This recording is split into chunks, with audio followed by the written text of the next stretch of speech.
Shankar IAS से हमारा environment and ecology का कोर्सेज चल रहा है। तो क्लाइमेट जो चैप्टर है, क्लाइमेट का चैप्टर का ये हमारा सेकेंड लेक्चर है जो स्टार्ट करेंगे आज हम। तो सेकेंड लेक्चर जो क्लाइमेट चेंज से है उसका पहला टॉपिक है reducing the carbon in atmosphere to fight the climate change. Climate change का सबसे बड़ा जो रीज़न माना जाता है, एक तो कार्बन का बढ़ना, carbon in the form of the CO2 और carbon in the form of the carbon monoxide और carbon in the form of the methane. तो इनको कैसे मैनेज किया जाता है, कैसे सेक्वेस्टर किया जाता है, तो क्या मेथड्स हैं। तो एक तो क्लीन कोल टेक्नोलॉजी, ठीक है, एक तो carbon capture and storage and carbon sequestration, ये कई मेथड्स हैं जिसके माध्यम से कार्बन को सिंक किया जाता है। तो जो मेथड्स हैं ये उनके बारे में थोड़ा हम डिटेल में पढ़ते हैं। तो पहला जो मेथड है clean coal technology to reduce the CO2 in the atmosphere.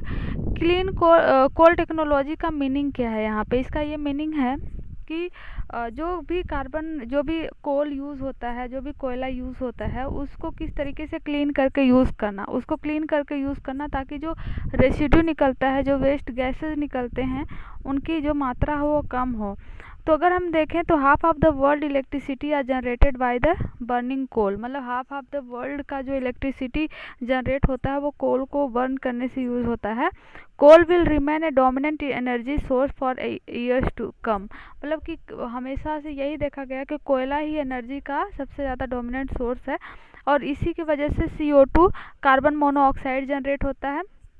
Even तो अगर हम कार्बन के सोर्सेज देखें तो नाइट्रोजन ऑक्साइड्स है ना, और सल्फर ऑक्साइड्स जो कि एसिड रेन क्रिएट करता है, ये भी एक कार्बन का जो है कि ये भी एक सोर्स है जो जनरेट होता है कोल से। तो clean coal technology seeks to reduce the harsh environment effect by using the multiple technology. Clean coal technology में क्या होता है कि बहुत सारे ऐसे टेक्नोलॉजी यूज़ करके कोयलों को क्लीन करते हैं ताकि उनका जो इमिशन हो वो कम हो, ठीक है। Some clean coal technology purify the coal before it burn.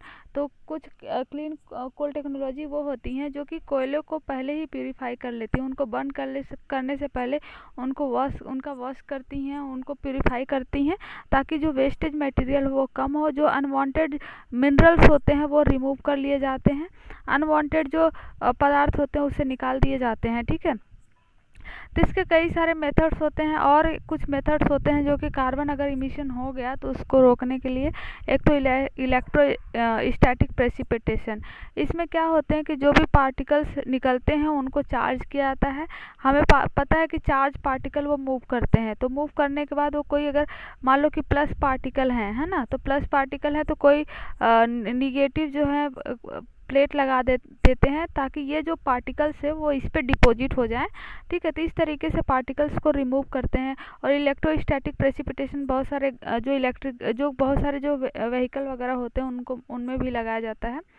Next आता है gasification avoids the burning coal all together. With the gasification steam and hot, gasification में क्या होता है कि कोयले को एक अच्छे स्टीम पे जो है उनको प्रेशराइज किया जाता है, कोल को in the presence of oxygen, जिसकी वजह से क्या होता है CO कार्बन मोनोऑक्साइड और H2 जनरेट होता है, ठीक है, जिसको सिन गैस भी बोलते हैं। तो ये कई सारे स्टेट PCS में डायरेक्ट सिन गैस का फॉर्मूला पूछ लेता है। तो CO प्लस H2 जिसको सिन गैस बोलते हैं ये जनरेट होता है। तो ये है कोल गैस, किस तरीके से क्लीन कोल गैस को यूज़ करते हैं टेक्नोलॉजी के माध्यम से। और इंडिया में अगर हम कोल का स्टेट देखें तो इंडिया में ऐसे जो टेक्नोलॉजी है वो ज़्यादा ज़रूरी है क्योंकि इंडिया में जो कोयला पाया जाता है यहाँ पे उनकी बहुत पुअर क्वालिटी होती है। पुअर क्वालिटी मतलब कि ये जो कार्बोनिफेरस एज के कोयले जो हर जगह पाए जाते हैं, जो ब्लैक कोयला और अच्छी क्वालिटी को होती है, अच्छा ज़्यादा जितना कार्बन कंटेंट होगा कोयला उतना ही अच्छा होता है। तो इंडिया में जो गोंडवाना कोल पाया जाता है जो कि रिसेंट का है, बहुत पुराना कोयला नहीं है, इसलिए उनकी क्वालिटी बहुत अच्छी नहीं है, ठीक है। To improve the efficiency and reduce the adverse effect, India should do away with the present subcritical coal power plant and build more supercritical and ultraviolet supercritical one। इसका ये कहना है कि इंडिया में अगर जो कोल से निकले हुए पोल्यूशन है उनको कम करना है तो एक सुपर क्रिटिकल या अल्ट्रावायलेट सुपर क्रिटिकल जो है कि जो टेक्नोलॉजी है वो अपनानी चाहिए ताकि जो कोल है उसको क्लीन कोल में बदल सके और क्लीन कोल से जो है एनर्जी वगैरह जनरेट करें। नेक्स्ट टॉपिक है carbon capture and storage. Clean coal हमने पढ़ लिया और कार्बन नेक्स्ट टॉपिक जो है कार्बन कैप्चर एंड स्टोरेज। इसमें क्या होता है कि सपोज कोई पावर प्लांट है जिससे CO2 निकल रहा है, तो ऐसे उस पावर प्लांट से ही कार्बन को जो है ले लेना और उस कार्बन को इतना ज़्यादा हाई प्रेशर दो कि वो गैस से सीधे लिक्विड में कन्वर्ट हो जाए। और गैस से जब सीधे लिक्विड में कन्वर्ट हो जाएगा तो उसको ऐसे प्लेस पे लेके डाल देना जहाँ पे जो है उसे कई ईयर्स तक जो है वो पड़ा रहे विदाउट एनी इफेक्ट। तो ऐसे प्लेस जो कि जियोलॉजिक प्लेस मतलब अर्थ के जो नीचे हैं ऐसे प्लेस में डाला जाता है या ओशन में डाला जाता है काफ़ी गहराई पे, ताकि वो जो है कि एज इट फॉर्म में रहता है विदाउट एनी इफेक्ट। ठीक है, तो कार्बन कैप्चर और स्टोरेज इस तरीके से होता है। और नेक्स्ट जो हम देखेंगे geological storage involves the injecting CO2 into the earth. देखो हमने ओशनिक स्टोरेज देखा, हमने जियोलॉजिकल स्टोरेज देखा। जियोलॉजिकल स्टोरेज में क्या होता है कि अर्थ के जो है उसमें सपोज कोई अर्थ के नीचे कोई रिजर्वायर है, गैस फील्ड है या ऑयल गैस फील्ड है जो है, उसमें कार्बन को सेफली जो है वहाँ तक इन्वॉल्व कर देना, इंजेक्ट कर देना ही जियोलॉजिकल स्टोरेज कहलाता है। ठीक है, और ओशनिक स्टोरेज में क्या होता है कि ओशन के डेप्थ में 500 to 1000 मीटर अगर गहराई में हम देखें तो उसमें छोड़ देना। ओशन में 500 to 2000 मीटर गहराई में डीपली जाके छोड़ देना ही ओशनिक सिक्वेस्ट्रेशन बोलते हैं या ओशन स्टोरेज भी बोलते हैं। तो ये कुछ टॉपिक था, इसी के बेस पे क्वेश्चन को हम सॉल्व करते हैं। क्वेश्चन है in the context of the mitigating of the impending global warming due to the anthropogenic emission of the carbon dioxide which of the following can be potential site for the carbon sequestration. पूछ रहा है कि जिस तरीके से carbon का emission इतना तेज़ी से हो रहा है उसके बेस पे जो पोटेंशियल साइट होगा कार्बन सिक्वेस्ट्रेशन का क्या होगा। तभी हमने पढ़ा कि कौन कौन से साइट हो सकते हैं। पहला दिया हुआ है abundant and the uneconomic coal seams, ये भी हो सकता है। इसमें क्या होगा कि जो इंडिया में एक तो कोयले की क्वालिटी बहुत ख़राब होती है, अगर ऐसे जगह पे कोयले को इंजेक्ट कर दिया जाता है, कार्बन डाइऑक्साइड को इंजेक्ट कर दिया जाता है तो कोयले की जो क्वालिटी होगी वो इम्प्रूव होगी। तो पहला करेक्ट है। दूसरा है depleted oil and gas reservoir. Suppose कोई ऑयल एंड गैस रिजर्वायर है, वहाँ से ऑयल और गैस को निकाल लिया गया तो वो प्लेस खाली है, तो ऐसे प्लेस पे जो है इसको इंजेक्ट कर सकते हैं। सेकंड भी करेक्ट है।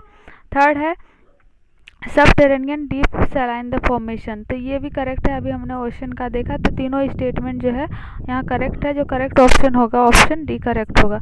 नेक्स्ट जो टॉपिक आता है वो है carbon sink and the carbon sequestration. Carbon sink and carbon sequestration की बात करें तो वही सेम है कार्बन स्टोरेज के जैसा ही।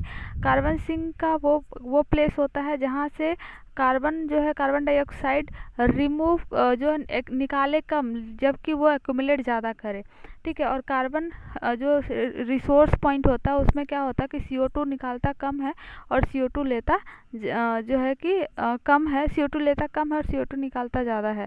तो कार्बन सिंक और कार्बन सिक्वेस्ट्रेशन में यही होता है कि carbon sink is a natural और artificial reservoir that accumulate and store some carbon containing chemical compound for the indefinite time.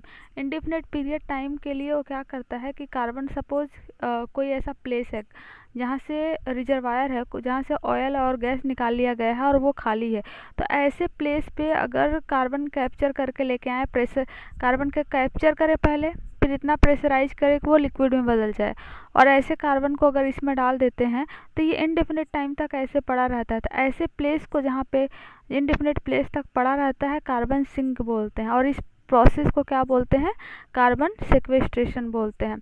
तो कार्बन सिक्वेस्ट्रेशन में क्या होता है कि सपोज कोई पावर प्लांट है, यहाँ से CO2 बहुत ज़्यादा निकल रहा है, तो CO2 या तो यहीं से सीधे ले लें या तो एटमॉस्फेयर से कलेक्ट कर लें। कलेक्ट करने के बाद उनको हाई प्रेशर पे उनको प्रेशराइज करेंगे, तो ये CO2 जो गैस फॉर्म में था वो अब किस में कन्वर्ट हो जाएगा, लिक्विड में। लिक्विड में कन्वर्ट हो जाएगा तो इसको ऐसे प्लेस पे डाल देना जहाँ की जहाँ तक पिक कि इंडेफिनिट टाइम तक वो वैसे पड़ा रहे। तो उस पॉइंट को जहाँ इंडेफिनिट टाइम तक पड़ा रहता है उसको कार्बन सिंक बोलते हैं, और जहाँ से निकलता है उसको कार्बन सोर्स बोलते हैं, और इस प्रोसेस को पूरे क्या बोलते हैं, कार्बन सिक्वेस्ट्रेशन। ठीक है, नेक्स्ट आता है carbon dioxide fertilization. Carbon dioxide fertilization में क्या होता है कि कार्बन डाइऑक्साइड का यूज़ होना, जैसे कि मान लो कार्बन डाइऑक्साइड निकलता है तो प्लांट इसको फोटोसिंथेसिस के माध्यम से इसको एक ऑर्गेनिक मैटर में कन्वर्ट कर देते हैं। अब इस ऑर्गेनिक मैटर में क्या होता है कि सपोज अगर जो है कि बायोमास जो जनरेट होता है, तो बायोमास अगर डिकम्पोज होगा तो मेथेन जनरेट होगा, मतलब कार्बन जनरेट होगा इन the form of the methane. अगर इनको जलाया जाता है ना, तो इन जलाने पे इनको क्या होगा कि CO2 निकलेगा, मतलब कार्बन निकलेगा इन the form of the CO2, और फिर इसको रिसाइकिल होगा प्लांट के द्वारा। तो इस पूरे प्रोसेस को जो कि फर्टिलाइज होता है, जो कि प्रोसेस किया जाता है प्लांट के द्वारा, कार्बन डाइऑक्साइड फर्टिलाइजेशन बोलते हैं।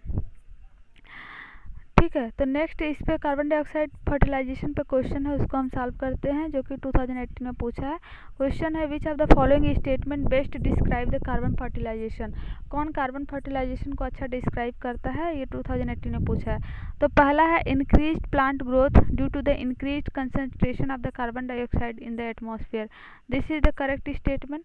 ठीक है, क्योंकि कार्बन डाइऑक्साइड जो एटमॉस्फेयर में प्रेजेंट है उसको प्लांट के द्वारा लिया जाता है और फोटोसिंथेसिस के द्वारा करके फिर अपनी ही प्रोडक्टिविटी को, प्लांट प्रोडक्टिविटी को बढ़ाया जाता है। तो पहला स्टेटमेंट जो है वो करेक्ट है। कार्बन सिक्वेस्ट्रेशन को हम डिटेल में हमने देख लिया कि प्रोसेस क्या होता है। अगर हम फिगर के माध्यम से देखें तो ये मान लो कोई पावर प्लांट वगैरह है और यहाँ से CO2 बहुत ज़्यादा जनरेट हो रहा है। इन CO2 को कैप्चर करके प्रेशराइज किया जाता है, गैस से लिक्विड फॉर्म में कन्वर्ट किया जाता है। तो अगर पेड़ पौधा, अगर ऐसा कोई जगह है जहाँ पे फॉरेस्ट मान लो डिक्लाइन हो रहा है, अगर वो ऐसे प्लेस पे डाल देंगे, ऐसे प्लेस पे डालने के बाद फॉरेस्ट की क्या होगी, प्रोडक्टिविटी फिर से बढ़ेगी, वो फिर से ग्रीन हो जाएंगे। या ठीक है, या तो फिर अंदर इसको रिजर्वायर में इसको डाल दिया जाएगा, जियोलॉजिकल सिक्वेस्ट्रेशन बोलते हैं, या फिर ओशन में इसको डाल दिया जाएगा, जो कि एक ओशनिक कार्बन सिक्वेस्ट्रेशन बोलते हैं। ठीक है, तो ये है पूरा प्रोसेस।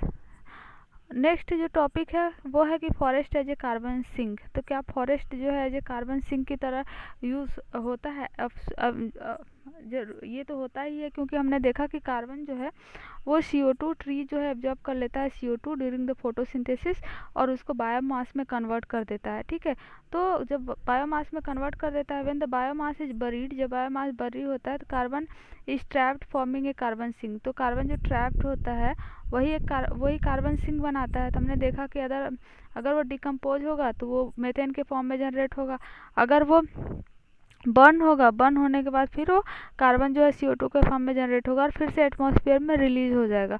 तो कार्बन जो है कि फॉरेस्ट एक कार्बन सिंक की तरह काम तो करता है, लेकिन एक लिमिटेड पीरियड के टाइम पे, लिमिटेड टाइम पे। जैसे कि ओशन में क्या होगा, डाल दोगे तो वो कई सालों मिलियंस वैसे पड़ा रहेगा, लेकिन अगर रिजर्वायर में डाल दोगे तो भी वैसे पड़ा रहेगा। लेकिन प्लांट में जो कार्बन सिंक की तरह काम करता है वो एक स्पेसिफिक टाइम के लिए होता है, क्योंकि प्लांट टू प्लांट वेरी करता है, उसके लाइफ स्पैन पे जो है वो डिपेंड करता है। ठीक है, तो इस पे एक क्वेश्चन सॉल्व करते हैं।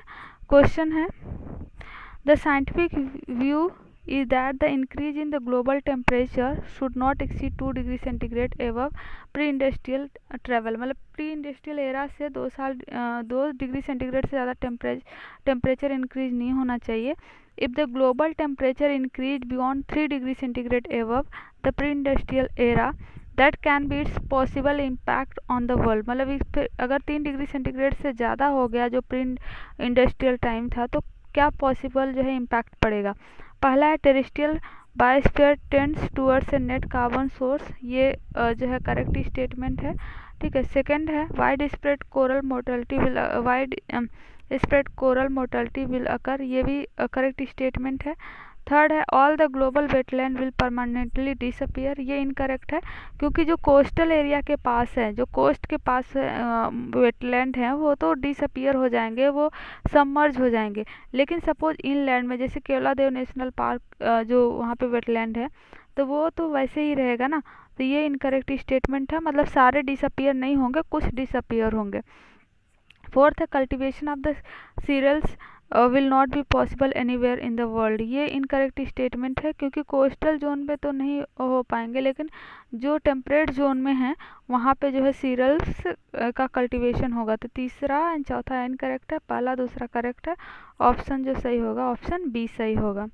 ठीक है, टैगा अगर हम देखें, taiga and temperate forest as the important carbon sink. Taiga और जो टेम्परेट फॉरेस्ट हैं वो इम्पोर्टेंट कार्बन सिंक हैं।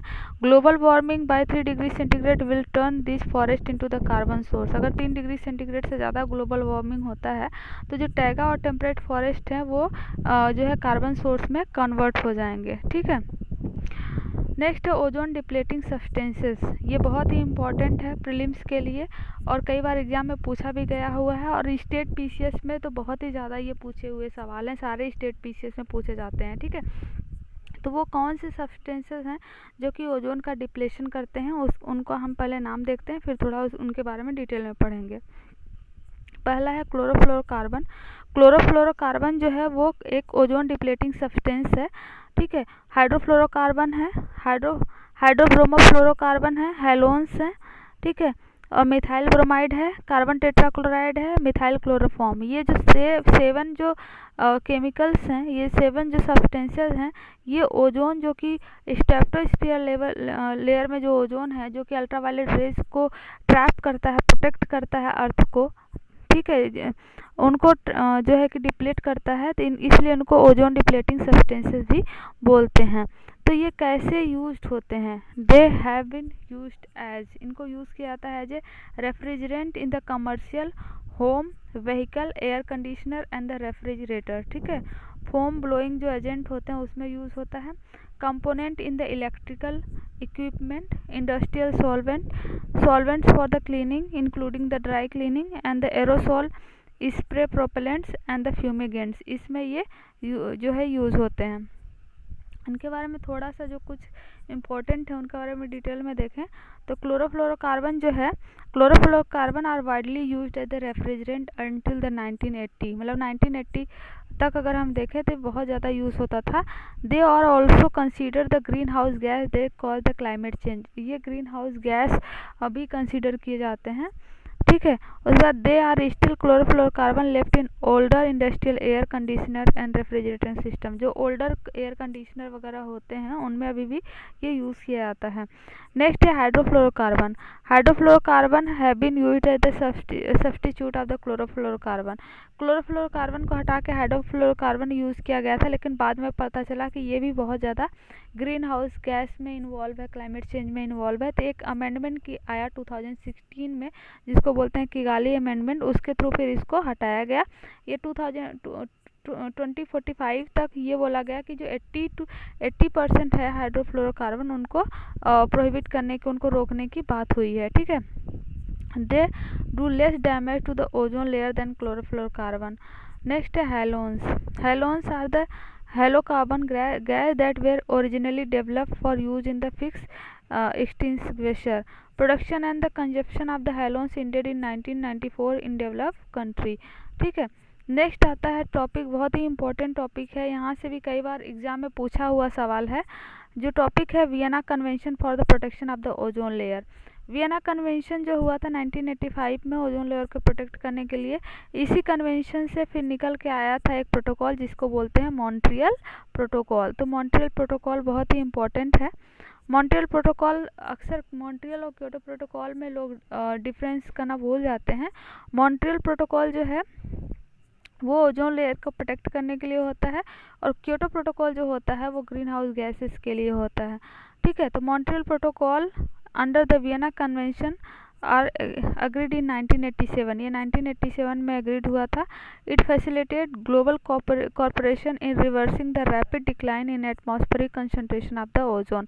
जो रैपिड डिक्लाइन हो रहा था, जो स्ट्रेटोस्फीयर जो ओजोन था, उनको बचाने के लिए फिर एक कन्वेंशन लेके आया गया था, प्रोटोकॉल लेके आया गया था। ठीक है। Under the protocol, countries agree to phase out the production and consumption of the certain chemicals that deplete the ozone। ठीक है। तो इसमें जो वो केमिकल्स जो कि ओजोन को डिप्लीट करते हैं, वो सारे केमिकल्स के प्रोडक्शन और कंजप्शन को बैन करने के लिए ये प्रोटोकॉल लेके आया गया था। And the Vienna convention and the Montreal protocol are the first and only globally environmental treaties to achieve the universal ratification with 197 party. This is a very very important fact, क्योंकि Vienna convention और Montreal protocol ही ऐसा first protocol था जो कि universally इसको accept किया गया था, और यूनिवर्सली लगभग 197 जो पार्टीज हैं, कंट्रीज़ हैं, वो इसमें पार्टिसिपेट किए हुए थे। ठीक है, नेक्स्ट इसी टॉपिक में आता है Kigali amendment to the Montreal protocol 2016। अगर पूछा कि किगाली अमेंडमेंट किससे रिलेटेड है, तो ये रिलेटेड है मॉन्ट्रियल प्रोटोकॉल से, 2016 में आया था। और मॉन्ट्रियल प्रोटोकॉल से या अगर बोले कि ओजोन से रिलेटेड है तो दोनों ही करेक्ट स्टेटमेंट है। Kigali is the capital of the Rwanda. Kigali जो है रवांडा का कैपिटल है, और यहाँ पे पेरिस की 20th मीटिंग हो रहा था, तो मॉन्ट्रियल प्रोटोकॉल को अमेंड किया गया था किगाली में, इसलिए इसको किगाली अमेंडमेंट भी बोलते हैं। इसमें क्या किया गया था कि the party are expected to reduce the manufacture and use of the hydrofluorocarbon by roughly 80 to 85% from their respective baseline till the 2045। मतलब पार्टी को एग्री किया गया था कि जो फ्लोरोकार्बन के प्लेस पे हाइड्रोफ्लोरोकार्बन यूज़ किया जा रहा था, वो भी एक ग्रीन हाउस गैस है, तो उनको जो है कि 80 to 85% रिड्यूस करने के लिए बात किया गया था 2045 तक। ठीक है, तो ये है, और ये एक लीगली बाइंडिंग एग्रीमेंट है। ठीक है, तो किगाली अमेंडमेंट अगर पूछे कि लीगली बाइंडिंग है या नहीं, तो किगाली अमेंडमेंट एक लीगली बाइंडिंग जो है एग्रीमेंट है। इंडिया का पोजीशन देखे क्या है कि जो ओजोन डिप्लेटिंग सब्सटेंसेस को प्रोड्यूस करने में, यूज़ करने में, तो India has agreed on a lenient schedule as it the consume only 3% of the hydrofluorocarbon. India वाले 3% हाइड्रोफ्लोरोकार्बन कंज्यूम करता है पूरे वर्ल्ड का, फिर भी ये जो है इस पे जो है एग्री हुआ था। जबकि यूनाइटेड स्टेट का अगर हम देखें, यूएस का तो 37% और चाइना का देखें तो 25% जो है वो यूज़ करता है। नेक्स्ट देखें जो गैस है hydrofluorocarbon. Hydrofluorocarbon are used since and the alternative of the chlorofluorocarbon के बजाय इसको यूज़ किया जाता था। Hydrofluorocarbon do not contribute to the ozone depleting. ये ओजोन डिप्लेटिंग जो है का काम नहीं करता, लेकिन हाईली जो है ग्लोबल वार्मिंग पोटेंशियल रखता है, इसलिए इसको अमेंड किया गया था। किगाली अमेंडमेंट उस आया था मॉन्ट्रियल प्रोटोकॉल को अमेंड करके। तो अगर हाइड्रोफ्लोरोकार्बन हटाएंगे तो इसके प्लेस पे कोई तो गैस लेके आनी पड़ेगी। कौन सी गैस यूज़ करेंगे, तो इसके प्लेस पे लेके आए थे HFO, मतलब एक अल्टरनेटिव गैस है हाइड्रोफ्लोरोकार्बन के। HFO stand for the hydrofluoro olefin. HFO का नाम है हाइड्रोफ्लोरो ओलेफिन। ये पूछे कि किसके प्लेस पे है, तो ये हाइड्रोफ्लोरोकार्बन के प्लेस पे 2016 में लेके आया गया था। ठीक है, तो अगर जो फ्लोरोकेमिकल्स हैं और ओजोन डिप्लेटिंग पोटेंशियल और ग्लोबल वार्मिंग पोटेंशियल देखें तो क्या क्या है, कैसा है उनका। CFCs का देखें तो हाई है, और ये एग्ज़ाम में तो वैसे पूछता नहीं है, तो इसको हम छोड़ देते हैं। नेक्स्ट आता है the ozone depleting substances rule. इनके रूल हम देखते हैं क्या है। तो the rules are framed under the jurisdiction of the Environmental Protection Act। Environmental Protection Act के अंदर में इस रूल को बनाया गया था। These rules set the deadlines for phasing out the various ozone depleting substances besides regulating the production, trade, import and export ODS and the products containing ODS। मतलब कि ये जो रूल्स बना था वो कम्प्लीटली ODS मतलब ओजोन डिप्लेटिंग सब्सटेंसेस को production पे, उसके ट्रेडिंग पे, इंपोर्ट एक्सपोर्ट पे उसको बैन करने के लिए लेके आया गया था। ठीक है, तो इस पे एक क्वेश्चन हम सॉल्व करते हैं। Consider the following statement. Chlorofluorocarbon known as the ozone depleting substances are used. किस में यूज्ड होता है? पहला है in the production of the plastic foam. ठीक है, ये करेक्ट है, इसमें यूज़ होता है। सेकंड बोल रहा है in the production of the जो है ट्यूबलेस टायर। इसके प्रोडक्शन में, ट्यूबलेस टायर के प्रोडक्शन में यूज़ नहीं होता है, ये गलत है। In the cleaning certain electronic component. ठीक है, तो इसमें यूज़ होता है। फिर है as a pressurising agent in the aerosol cans. तो पहला, तीसरा और चौथा यहाँ पे करेक्ट है। ऑप्शन करेक्ट होगा ऑप्शन सी। ठीक है, नेक्स्ट क्वेश्चन देखते हैं। Which one of the following is associated with the issue of the control and phasing out of the use of ozone depleting substances? हमने अभी देखा, तो इस किससे रिलेटेड है? मॉन्ट्रियल प्रोटोकॉल जो है ओजोन से रिलेटेड है, तो बी जो है वो करेक्ट है। ठीक है, तो ये जो क्लाइमेट चेंज वाला चैप्टर था वो कंप्लीट हो गया। इसको हमने 2 लेक्चर में जो है कवर कर लिया।